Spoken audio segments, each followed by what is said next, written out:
الله أكبر الله أكبر الله أكبر الله أكبر. الحمد لله وكفى والصلاة والسلام على سيد الرسل وخاتم الأنبياء أما بعد فأعوذ بالله من الشيطان الرجيم بسم الله الرحمن الرحيم ألف لام ميم الله لا إله إلا هو الحي القيوم صدق اللہ مولانا العظیم. معزز سامعین و ناظرین،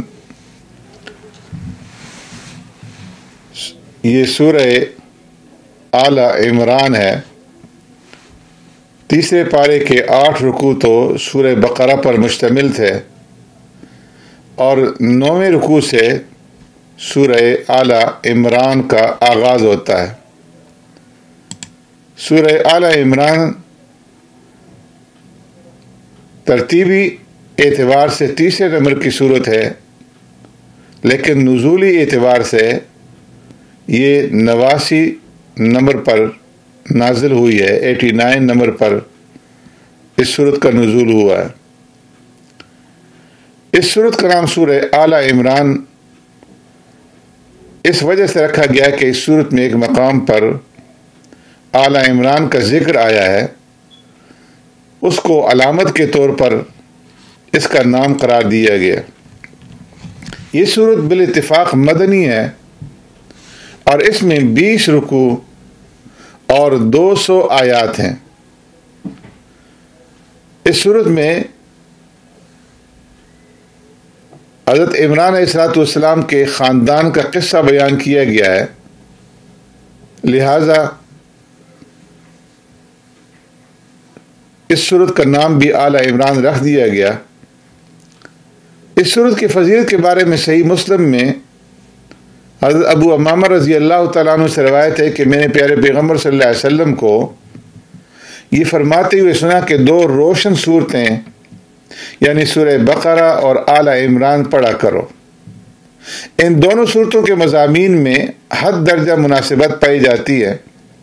خود پیارے پیغمبر صلی اللہ علیہ وسلم کا ان دونوں صورتوں کو زہراوین 2 روشن چیزیں یا شمس و قمر قرار دینا بھی ان کے درمیان مناسبت کو ظاہر کرتا ہے.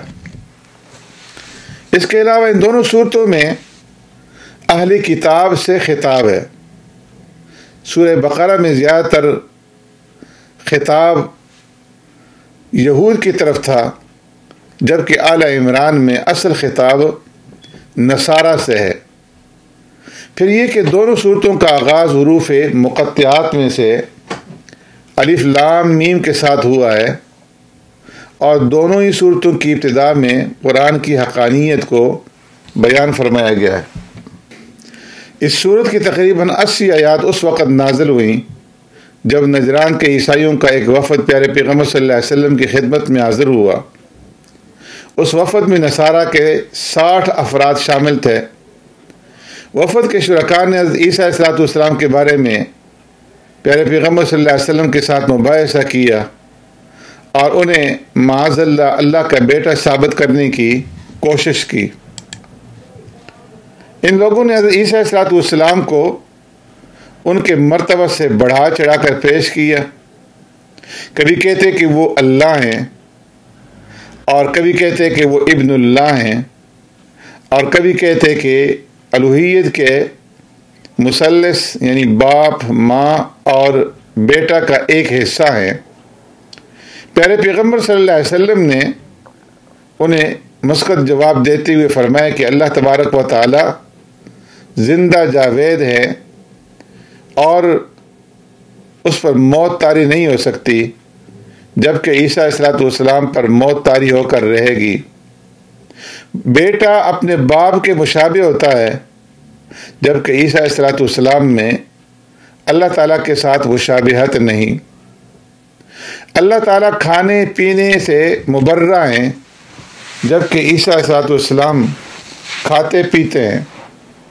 اللہ تعالیٰ سے آسمان کی بلندیوں اور زمین کی پنہائیوں میں کوئی چیز مخفی اور پوشیدہ نہیں، جبکہ عیسیٰ علیہ السلام سے بے شمار چیزیں مخفی ہیں۔ اس کے اوپر وہ لاجواب ہو گئے۔ اس سلسلے میں ان کے اس غلط استدلال کا جواب دیتے ہوئے فرمایا گیا کہ اللہ کے کلام میں دو قسم کی آیات ہیں۔ بعض آیات وہ ہیں جو اپنی مراد پر دلالت کرنے میں بالکل واضح ہیں، ایسی آیات کو محکمات کہا جاتا ہے، اور قرآن کریم کا غالب حصہ محکمات پر ہی مشتمل ہے۔ اور دوسری قسم کی آیات وہ ہیں کہ جن کی حقیقی اور یقینی مراد اللہ کے سوا کسی کو معلوم نہیں، یا جن میں کسی بھی وجہ سے اشتباہ پایا جاتا ہے، ایسی آیات کو متشابہات کہا جاتا ہے۔ جو حق کے متلاشی ہوتے ہیں تو وہ ہمیشہ محکمات کی پیروی کرتے ہیں، اور جن کے دل میں کجی اور دماغ میں فتور ہوتا ہے تو ایسے لوگ متشابہات کی غلط سلط تعویلیں کرنے اور ان کی مراد تک پہنچنے کی کوشش میں لگے رہتے ہیں۔